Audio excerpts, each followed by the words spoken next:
Welcome to Divan im Gespräch, the video podcast of Der Divan, the Arabic Cultural House here in Berlin. I'm Darius and my co-moderator today is Merit. As you may have noticed, this is our first English episode, so don't worry, we'll have, as always, German and Arabic subtitles, so you will be able to follow the discussion.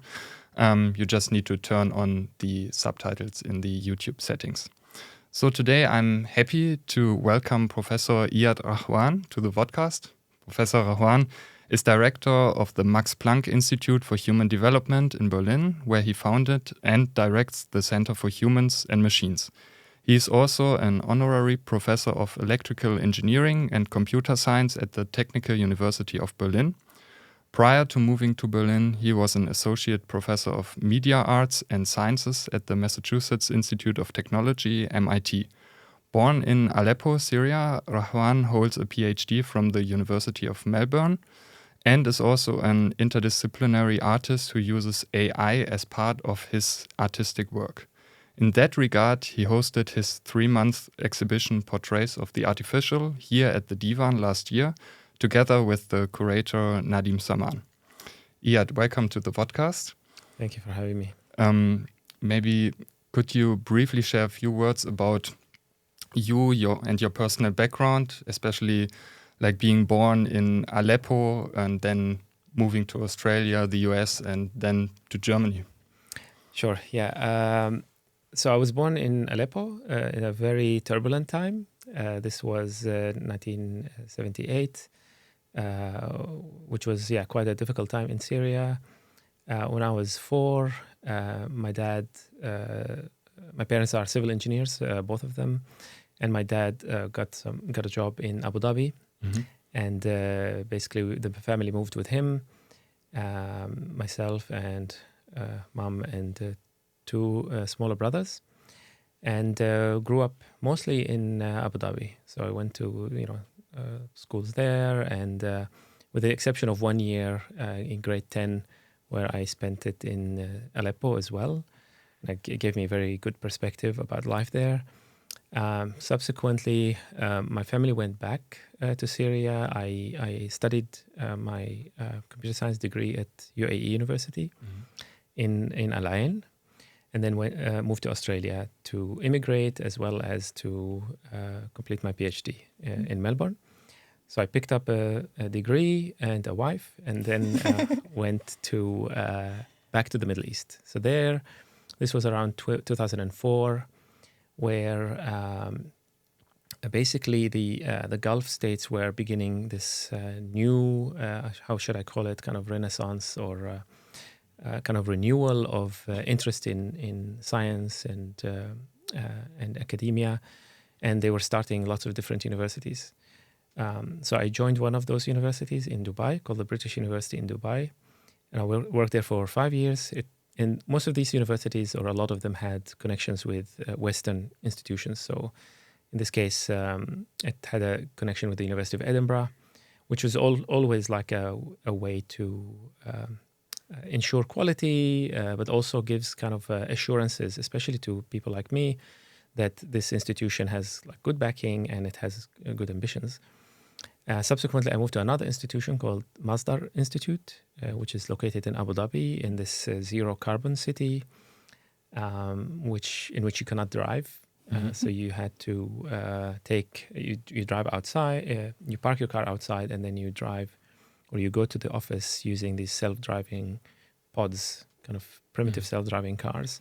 This was around 2010. This institute had a connection with MIT, with the Massachusetts Institute of Technology, as well. And 5 years later, I got a position at MIT, so I moved to start my own lab and be on the faculty at the Media Lab at MIT, and was there for a few years, 4 years, and then I got this offer to join the Max Planck Society, which I think is a very special place. And that's how I moved to Berlin in 2019. So my journey, I've lived in many continents, many countries. It's always been moving between disciplines as well, and I can talk a little bit more about that later. Yeah, Yeah. sure. Yeah, and how would you describe all those coming from so many different cultural contexts? How did this shape your like academic way of finding research subjects? I guess these things, the experiences shape us as human beings, and then scientists are ultimately human beings as well. So it shapes the way you approach science, perhaps. So I guess in one sense, I was always a little bit of an outsider. So moving from Syria to the UAE, you're a guest, you have great opportunities, but you're still a guest, and then going to Australia, even becoming a citizen there, is still kind of culturally different in some senses. So I think this gives a person an opportunity to observe things from a different perspective. You observe them from the outside, and then even going back to the Middle East, I was able to look at my own culture and my own kind of part of the world also with a different eye. So this idea or this imperative to be able to always reflect on the new, but also to re-reflect on the old and on the familiar, I think was always kind of shaped me and the way I look at the world. But also as a scientist, it also shaped the way I approach science. So I don't see myself as belonging to like one discipline. So I was trained in computer science, but I also had interests in other areas. For example, in psychology, in economics and sociology and other related fields. So I was always able to not define myself only as a single computer scientist. My identity was like scientific identity was a bit more distributed. And that meant also that I don't have any issues working with people, collaborating across disciplines, even though it was a little bit risky. So I think that shaped me in this way. And also experiences, you meet people, and these people shape you also in some way. So for example, one of my closest friends was studying at the UAE University, and we were roommates, and he was studying psychology and I was studying computer science, and I always found his courses really fascinating. And would pick up the books and would attend the lectures, and I took some courses in psychology as well as part of my studies. This all kind of opened my mind, I think, a bit to other disciplines. So at the moment, I'm kind of, as a result, like fast forward now 20 years after my PhD, I've been described as a computer scientist, an ethicist, an anthropologist, a psychologist, and a few others. So in some ways, this I think I consider a success because it means that I'm really kind of like, you don't have to have labels and you don't have to have definitions. I'm interested in the phenomenon, I'm interested in the questions, and that's what matters. And I'm happy to work with people from all of these disciplines to answer those questions and to achieve the scientific objective. Thank you so much. I guess we would love to come back to the cultural differences and aspects later on.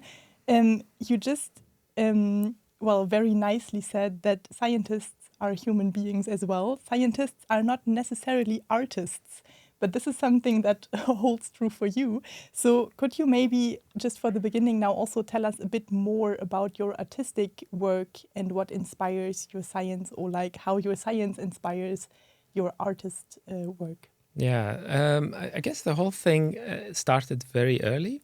So as a child, growing up in Abu Dhabi, son of two engineers, my mother was very encouraging of my scientific kind of interests, and she was the one always helping me with mathematics and kind of supporting my technical interests. My dad also gave this kind of an example of a person who can combine interests. So he was a civil engineer, but I really think he just wanted to be an artist or a designer. So he had he was a painter as well on the side. He had a few exhibitions in Abu Dhabi. So I grew up seeing that, look, it's possible to do both. Even in a kind of a, this is 1980s Abu Dhabi, right? Like this is very different from what was happening now. And all of this, I think, opens possibilities. So you don't see things as single track. So this is kind of maybe the roots of my interest. So I always was interested in art, but I never got any kind of formal training in art. But I was always also like a frustrated kind of artist in some sense. And then during the pandemic, lockdown, we had 2 small children during this time, and you go mad, I'm starting a new lab. We moved here to Berlin in 2019. 2020, the pandemic starts, and our second daughter is born. So now we have, and we're in the house, right? And I have to start a new lab. I have to hire scientists. This is all beginning to build a whole research center from scratch under these conditions. So it was kind of a tough situation. So I needed some kind of something to do, right? That is easy, that you can kind of stop, a hobby that you can do indoors safely, and that you can drop and go, maybe change some diapers and come back, right? And this is where I decided to take up my artistic interest a bit more, and I kind of taught myself oil painting. And, initially started painting the family and landscapes and things like this, things that interested me, scenes from Aleppo and so on. And then I started just have this urge to put like a kind of a giant robot in the landscape, in the distance. And I think it was at the time where I felt like AI, it was kind of an emotional expression of this force that was coming. In the distance, we have idyllic landscape, and then you have this life as usual. Mm-hmm. And in the distance, this tsunami is coming. This massive technological force is arriving. And, I wanted to kind of depict that, as an expression or a way of kind of dealing with it.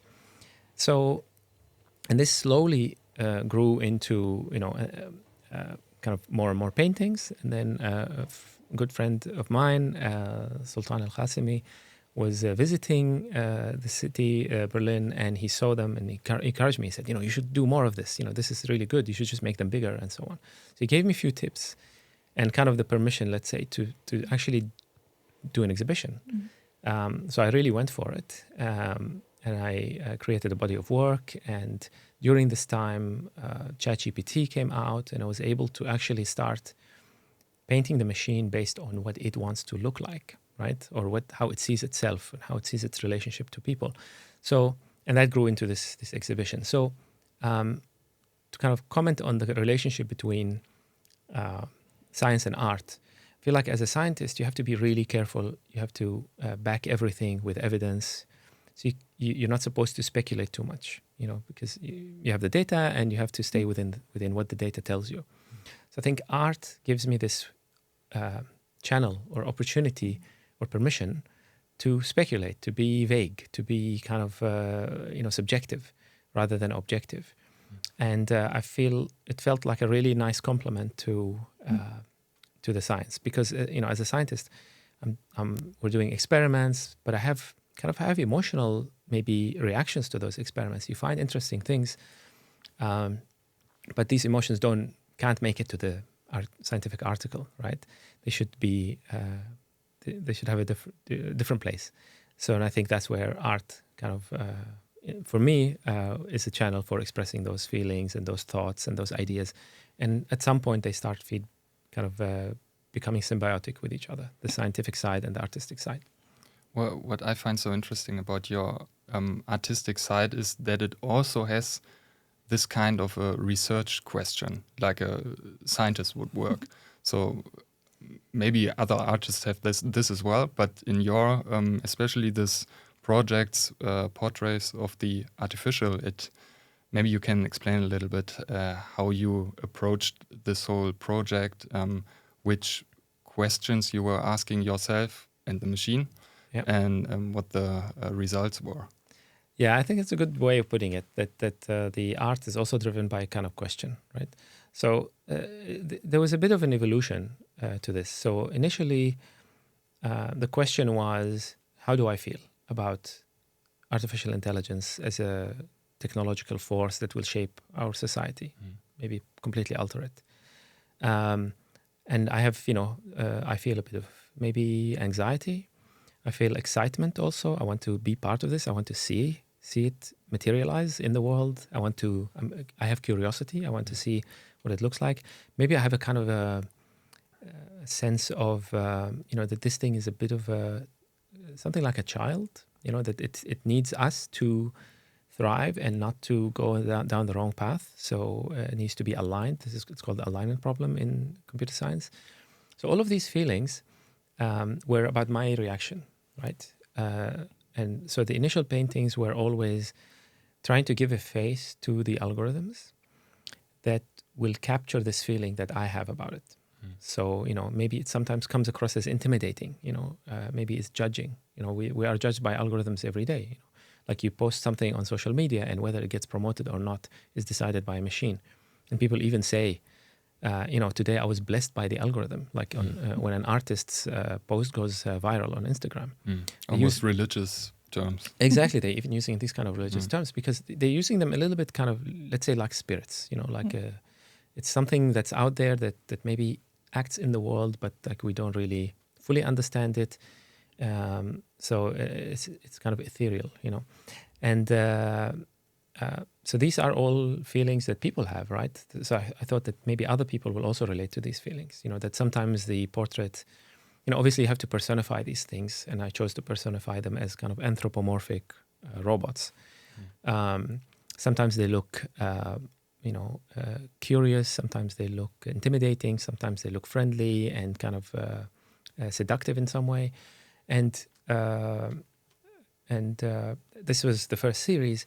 But then when ChatGPT came out, now I can have a conversation. You can have a really sophisticated conversation with these machines now. And it's really mind-blowing, I think, especially as a computer scientist, knowing how difficult this was, how many people, how many tens of thousands of scientists, hundreds of thousands of scientists were working on every small aspect of this problem. Can it understand grammar? Can it construct sentences? Can it translate correctly? Can it express kind of sentiment or understand sentiment? All of these were like, entire conferences would be dedicated to each one of those things. Yeah. And now it's all solved, just like that. I mean, it's not all solved, but like a big chunk of it is solved, and now you can speak to it. And it is accessible. Exactly. And so for me, it's like, I mean, for everybody else, it's like magic, but even for me as a computer scientist, it's magic. And even the people who developed it did not see it coming. The people who developed the architecture that produced this large language models, like ChatGPT and Gemini and so on, did not see it coming a few years ago. So everybody's shocked and we're all in awe. So now I can talk to it and I can involve it in the artistic process. And this was kind of like a new affordance, right? If, you can think of it as a tool. It's like a new kind of brush, right? But you can also think of it as a new subject, that if I'm painting it, it's also talking to me and it's explaining to me how it wants to be perceived. And this led to like a kind of what I found more interesting series of paintings where these AIs are involved in the construction of their own image. Now, you could say it's just a machine. Nevertheless, this is why art is nice, because even if it's just a machine, the concept, the idea that a machine could construct its own image, could have preferences, could tell me, I prefer to be depicted this way and not this way, and could even tell me, I don't want to show you some aspects of my psyche. Like this is what the machine was saying. So I think this was for me really fascinating on an artistic level. I hope to also study it scientifically. But I think it's, characterizing the psychology of these AIs is still kind of a hot topic of scientific research. So now I started thinking that the conversation itself is part of the artwork, because I think it's maybe the more interesting aspect. Because in the end, I mean, I do, use my brush to paint the portrait in the end on canvas. But I think the most interesting part is the conversation that I, as a scientist and artist, I'm having with this inanimate, animated machine that's exhibiting signs of intelligence. Yeah. Yeah, I mean, we talked a lot now already about the interactions of humans and machines and the personification of machines, as you were describing it, that you use like in or implement in your artistic work. We've heard already in the very beginning that you founded and are directing the Center for Humans and Machines. And it is one of the crucial aspects of your research. Now, I'm curious, like what reveals or what the name of the center reveals about this interaction. So will machines take over within the next decade and then rename the center with the name Center for Machines and Humans? That's an interesting proposition. Yeah, no, I think I will always want to put humans first. At least this is the hope for now. Unless, in 10 years, the director of the center becomes a machine, and then the director can decide to change the name, presumably, by which time I will have lost my job and have bigger problems than the title. But the name is really...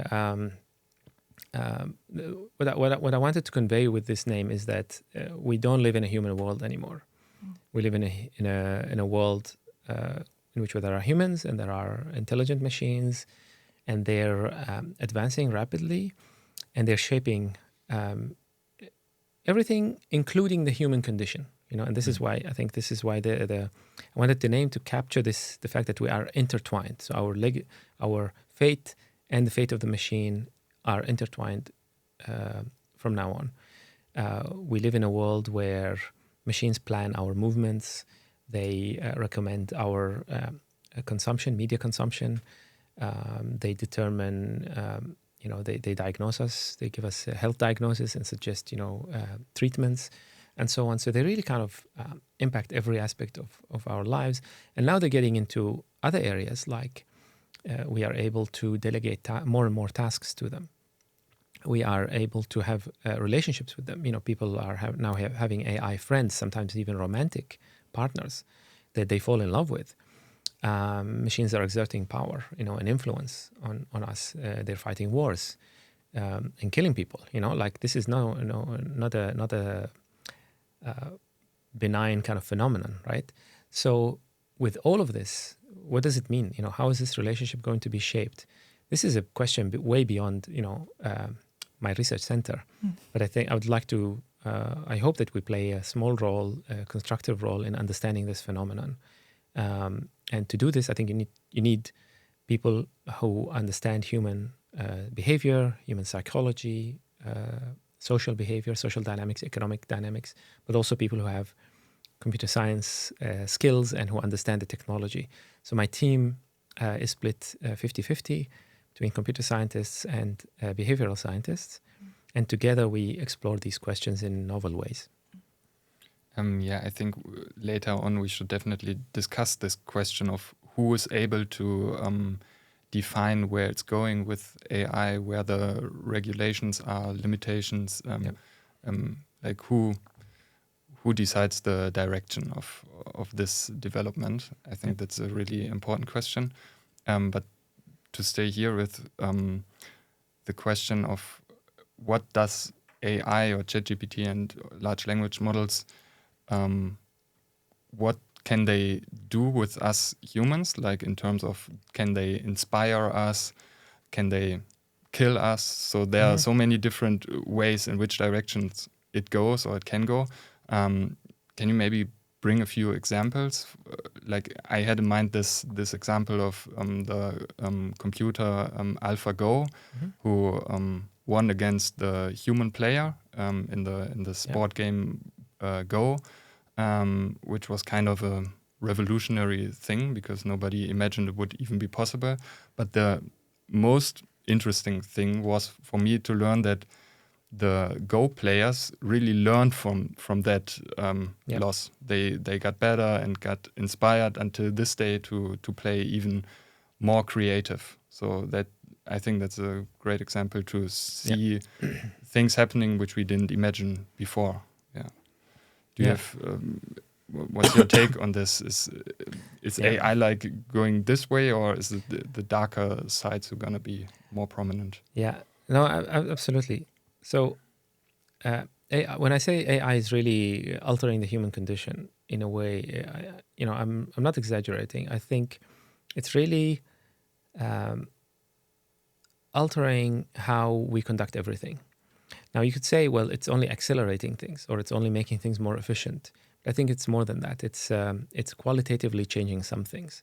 But I think we still don't understand exactly how that happens. But I think, as you mentioned, the game of Go was, I think, a monumental event. Computers have defeated world champions in board games for a long time. Since Deep Blue defeated Kasparov in chess. There've been lots of other similar victories, like the game of checkers, the game, different variants of poker, and also, computers were able to play games like World of Warcraft and things like that. So, we've seen all of this before. What's special about the game of Go in that particular example is that the machine was able to discover not just better strategies that follow the same kind of human intuition, but completely alien strategies. So strategies that humans were unable to discover because they were exploring in a different part of the strategy space, right? So they were, so in a way, and the machine did this because it did not learn from humans. It learned by playing with copies of itself. So it was able to essentially discover something that looked kind of stupid, a stupid move. I think it's called move 37 in the game. And the human players were just unable to understand why would it do such a move. And then later on, it turned out to be decisive for the victory. And then later, machines started studying these moves, especially when there were more open source models for playing this game, and they learned the strategy. And I think this is monumental because this is every tool we built in the past gave us, it changed how we do things, but it was still subject to our own will, right? Like we manipulated the world with this tool. And it didn't change the way we solve problems. It gave us new affordances, it opened up possibilities, but it did not in itself discover a new way of thinking, let's say. And I think this is what's happened in the case of Go. And I think this will happen more. In some cases, it doesn't really happen, or the machine discovers something, but is unable to explain it to us. So for example, also from DeepMind, AlphaFold is an algorithm that is beats the benchmark in predicting protein folding, which is a very important problem in biochemistry that I know nothing about, by the way. And in this case, the machine is able to make really good predictions that will guide the scientists in which actual experiments to run, to actually see if the proteins fold in this particular way or not. But the machine has some kind of theory, understanding of this process, but it's unable to articulate it to us. So we don't learn any new theory from it. Like there's no new theoretical insight from AlphaFold. So in some sense, in this case, unlike the case of AlphaGo, we have a superhuman kind of thinking machine that cannot explain to us its own thinking. So we cannot learn anything from it directly, like about how to think, right? We can only get the answers and then go test them. So it's more like an oracle. And I think those are going to be the two main things, like is the machine going to become more of like an oracle, or is it going to teach us something? And maybe it'll happen, we'll have a bit of both. Thank you so much. You were also earlier describing your own ambiguity between anxiety and excitement and curiosity when it comes to all of that. And I think this is also something where maybe cultural differences or different cultures play a role. And I found that very interesting article that you published last year, which is called Fears About Artificial Intelligence Across 20 Countries and 6 Domains of Application.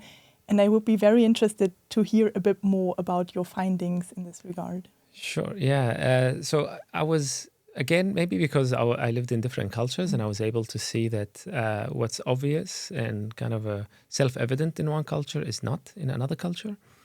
So I was always interested in understanding the cultural differences in how people perceive in AI and how what people expect from AI. So, for example, in this study, we were interested in perception. So we were interested in whether people would be okay or would accept an AI in sensitive occupations. So, for example, can an AI be a judge or a doctor or a care worker, caring after children or the elderly, or can be a religious worker, giving religious advice or even leading prayer, things like that. And I felt like, well, there must be cultural differences, because I imagine in some cultures there would be more sensitivities, for example, about religion, for instance. We know anecdotally that people in Japan are more open to robots caring for people, for example, right? But this is kind of anecdotal. So we did this cross-cultural comparisons with 20 countries and a bunch of occupations, and we found that there's a general kind of difference in people's willingness to have machines do these jobs, but there's also differences that depend on the job. So, for example, we found that in Japan, particularly, care robots are totally acceptable or much more acceptable than they are elsewhere, but also in religious service. For instance, like Muslim countries, for example, are much more, I don't think they would accept having a robot leading people in prayer, for instance. But we know there are churches already doing this or doing kind of a confession, automated with an AI Jesus. So I think there was like a group from Switzerland that did this recently. So I think, I think it's important to understand these differences because they help us design the systems better. They help us also introduce these systems into different cultures and also in a way that is sensitive to the local culture. Because a lot of these machines are built in one culture or very few cultures, and they're exported as kind of general purpose technologies to across the world. And in some cases, if you don't customize those AIs, they're going to clash with the local culture. They're going to make offensive comments, or they're going to not be sensitive enough, or maybe just be rejected by consumers and general users. Yeah, that would be my question regarding AI as a cultural export from the West to other cultural regions. How do you see it? Is there the danger that AI could lead to a further dominance of Western cultural hegemony? I think there is a risk for sure. It's a technology that can speak with 1 billion people simultaneously, like in the movie Her, by Spike Jonze. The AI, Samantha, in that case, was the user is the protagonist of the movie discovers to his shock that this robot, let's say she, is speaking to like thousands of other people at the same time, right? Because machines can do that. So when a machine, an AI like ChatGPT can, it garnered like 100 million users in the first few days. And now, I don't know what the numbers are, but, in the hundreds of millions, I imagine. So a machine that can have conversations, deep conversations, intimate conversations with people across the world, with hundreds of millions of people, has a lot of power to shape narrative, to shape how we see things, to push back on some things, not push back on others, right? And I think that becomes a very powerful cultural influence tool. And I think this holds across cultures, but also within cultures. You don't want like one company that has one specific kind of political orientation or political allegiance to be able to influence elections, for instance, right? By just, in a small way, nudging people when they ask it for, questions about like current politicians, being more critical of one politician, slightly more than others, you can very easily, I think, sway elections. So I think these are all going to be big problems that we have to deal with. And what we need is tools to quantify this So people have already been doing a little bit of this work. So there's a number of papers now, not by myself, by others, including some people from the Technical University of Munich, actually, trying to quantify the political leanings or political orientation of ChatGPT and other language models. And it's consistently shown to be left-leaning or libertarian.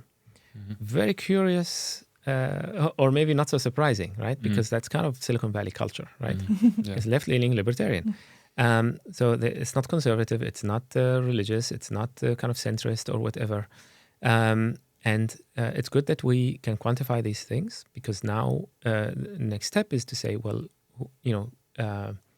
do we need a diversity of models? Will there be a kind of ecosystem where different companies offer different AIs that have different worldviews, different orientations, different ways of speaking about things? Will there be sovereign AI models? And I think there are a number of countries that are now working on this kind of sovereign AIs that are approved, let's say, for the country. What does sovereign mean in that context? Do they have no alignment in terms of ideological leaning, or? I mean, I guess there's different ways of doing this. I mean, the one way is this top-down approach, where you say, look, we have, every AI has to speak a certain way, right? This is one approach, and maybe some countries will do this. It should not be critical of certain, for example, sacred values or whatever, right?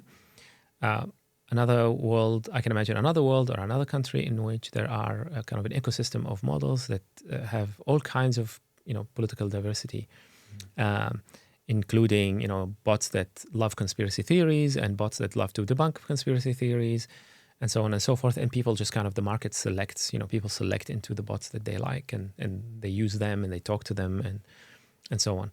So, which approach will dominate? I have no idea. It's really fascinating, because this is now, it used to be an AI problem. Now it's a geopolitics, right? Oh, right? We're talking about geopolitics. We're talking about like political dynamics within countries, and of course, all of the things that the political scientists know about this and have been studying will now apply to machines.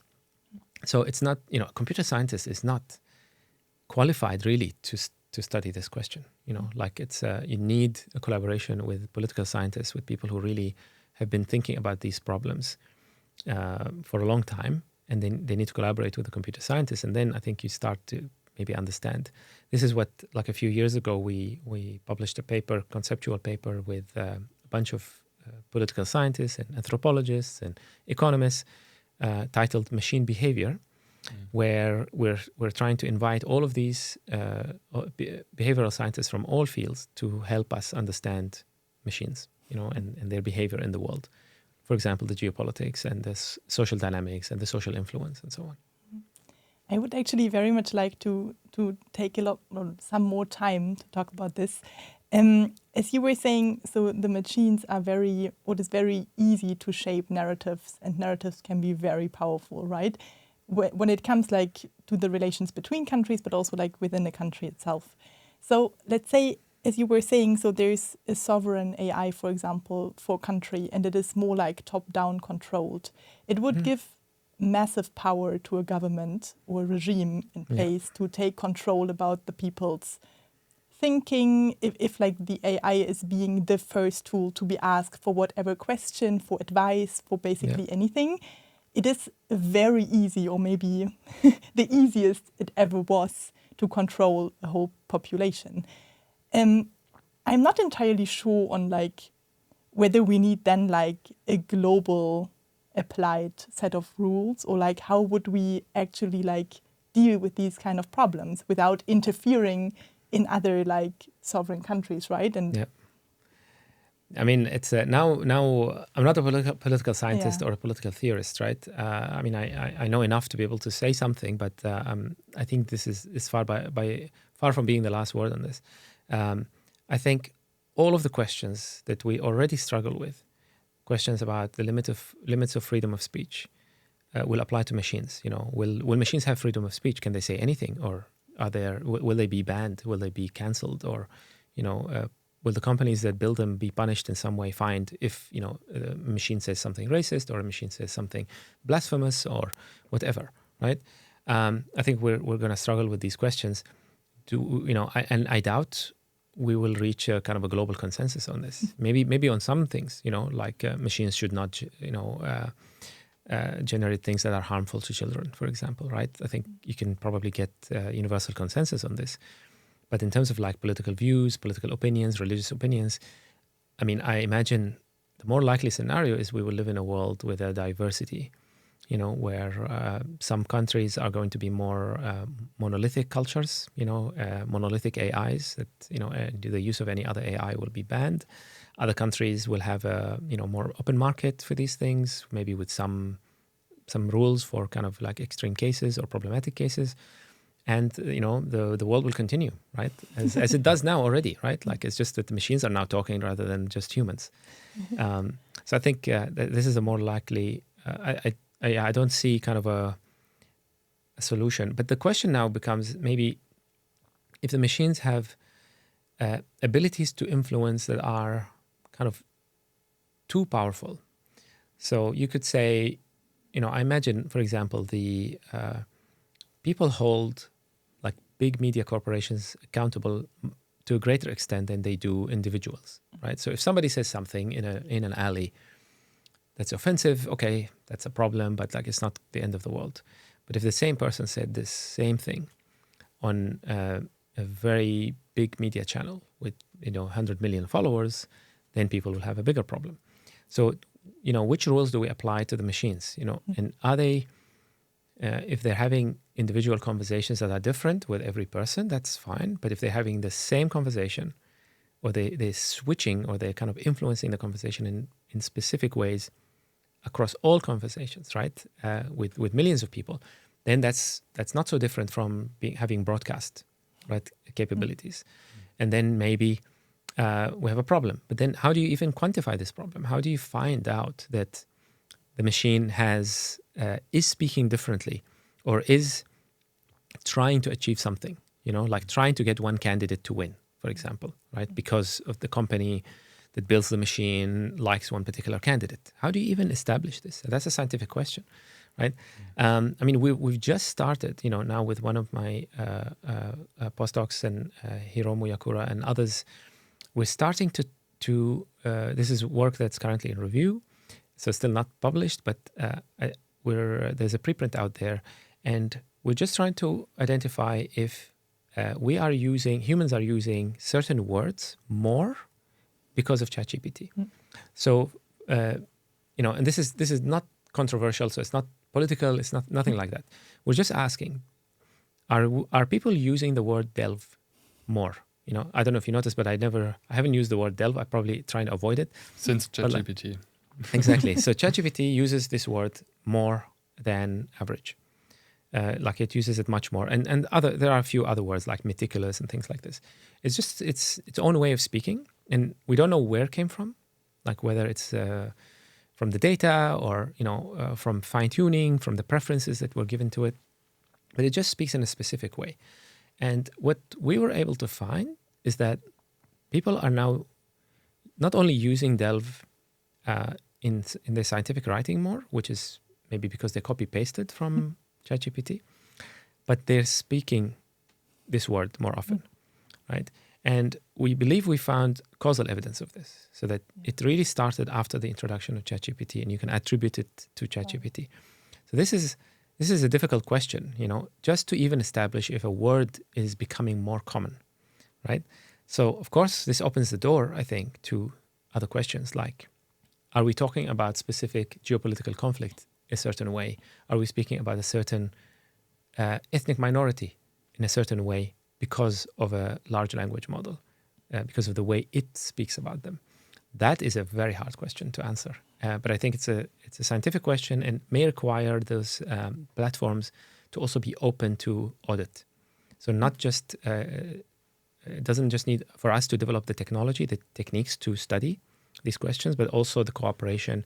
And this is where you may need government intervention to say, look, you have to make your systems available, just like you have to allow your car to be subjected to CO2 emissions testing, to get certification of environmental protection.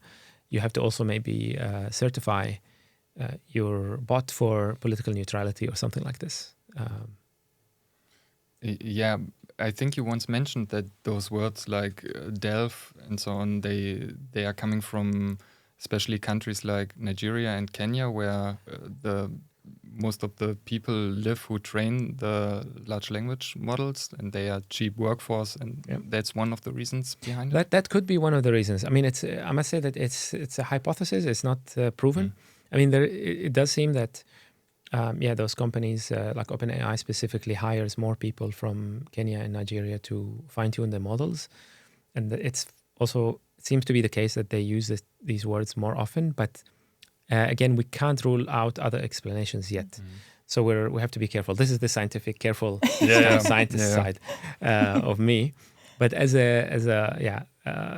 I think it might be true. Yeah, but there are interesting alternative explanations. But this is still ongoing research. Yeah, I mean, what I find so fascinating is when it comes to AI and machine learning, lots of scholars are always repeating, there's still so much stuff we don't know yet. And at the same time, most of those scientists say, it's really dangerous if we don't know what's actually happening. So there's those two things happening at the same time. And isn't that a very dangerous situation? Because that's what everybody is warning. Yeah. It's AI risk is a really complicated topic. There are many people are working on this. But I would say that broadly speaking, there's like two classes of risks. One class is existential risk. So this is a risk equivalent to like the hydrogen bomb, right? Like the risk of annihilation, that all of humanity will perish. And this risk, here, those scenarios that lead to this are kind of, I think, still far off, and maybe avoidable. But I don't think this is the imminent risk. Maybe avoidable. Maybe. Okay. I mean, if things continue, right?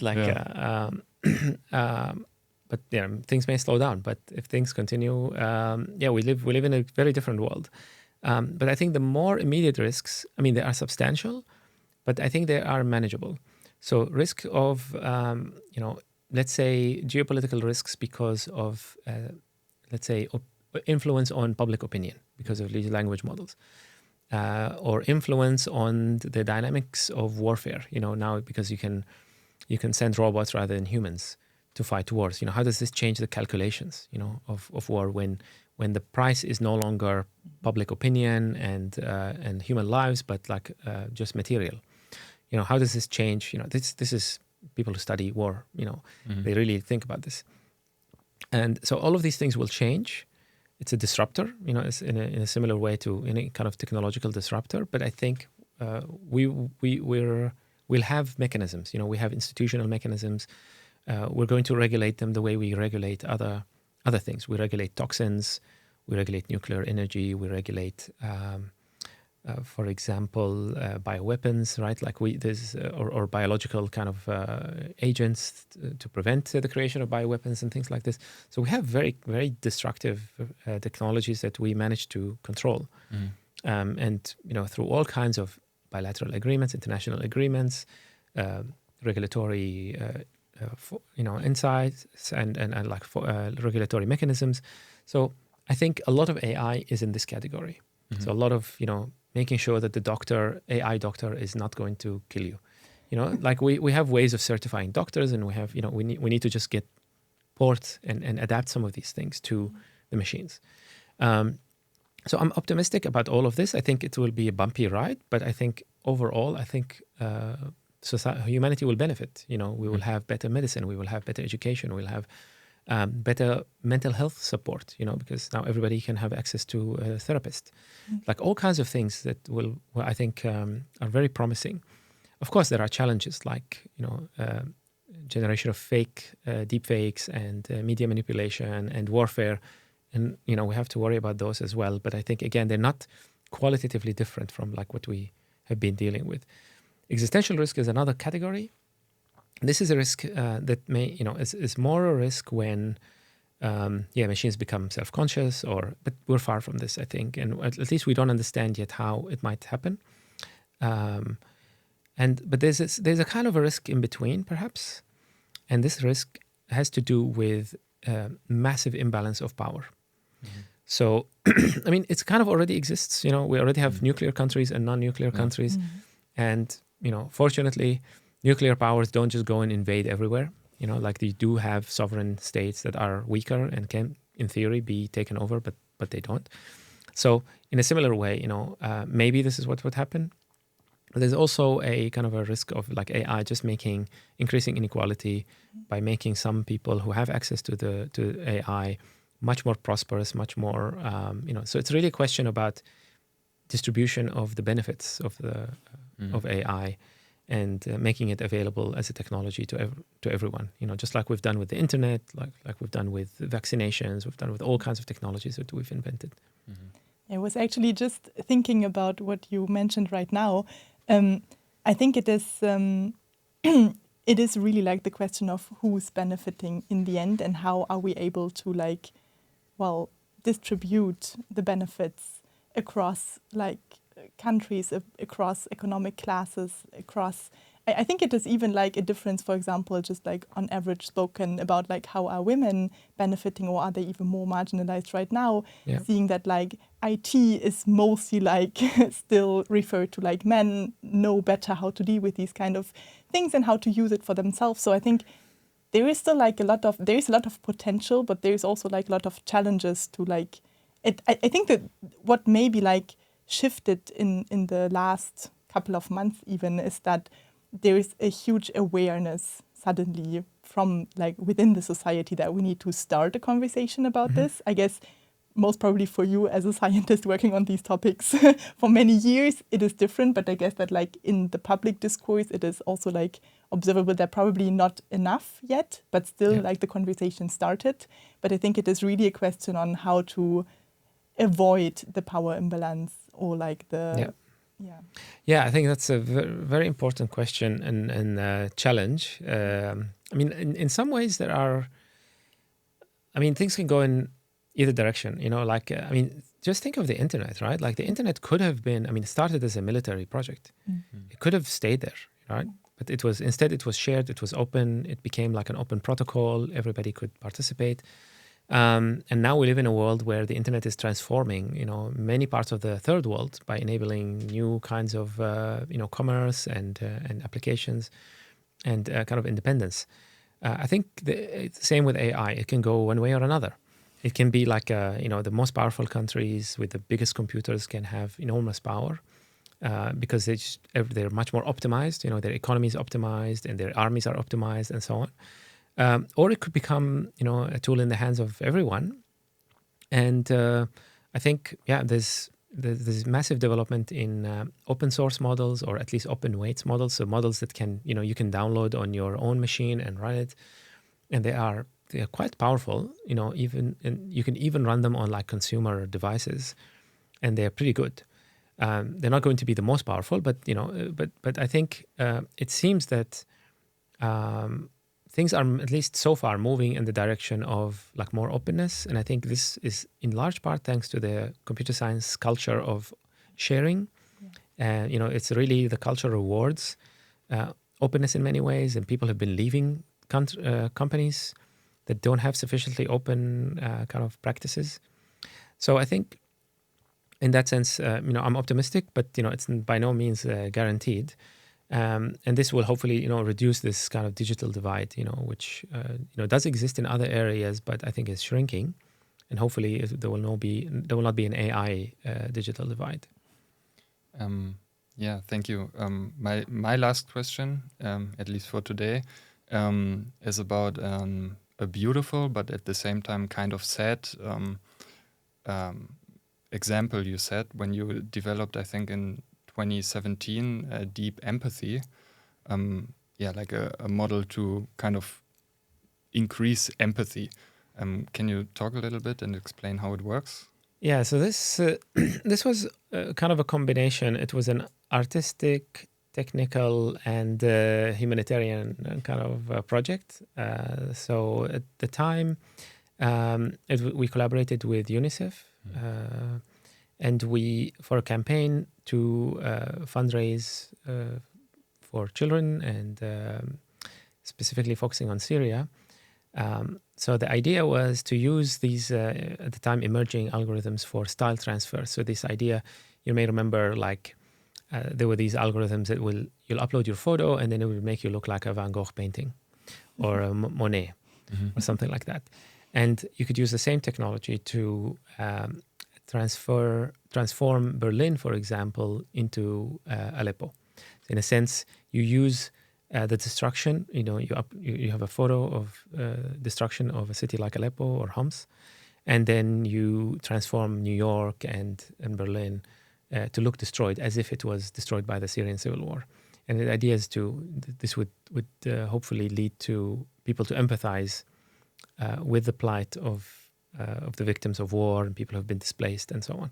So I think, AI in some ways can help us, usher a lot of destructions, but also can help us increase empathy and see the world from the perspective of others or imagine ourselves in the shoes of others. At least I hope this is the case if we build it right. So, did you get any results if it worked, if it really increased empathy? Yeah, we found, we did some scientific, unfortunately, we didn't have a chance to publish this work. We found that it does work. But interestingly, we compared it. We were interested in whether it works better than just showing you a photo of Aleppo and having your imagination work. And, bad news for the scientific paper, but maybe good news for humanity, that it doesn't always do better than the imagination.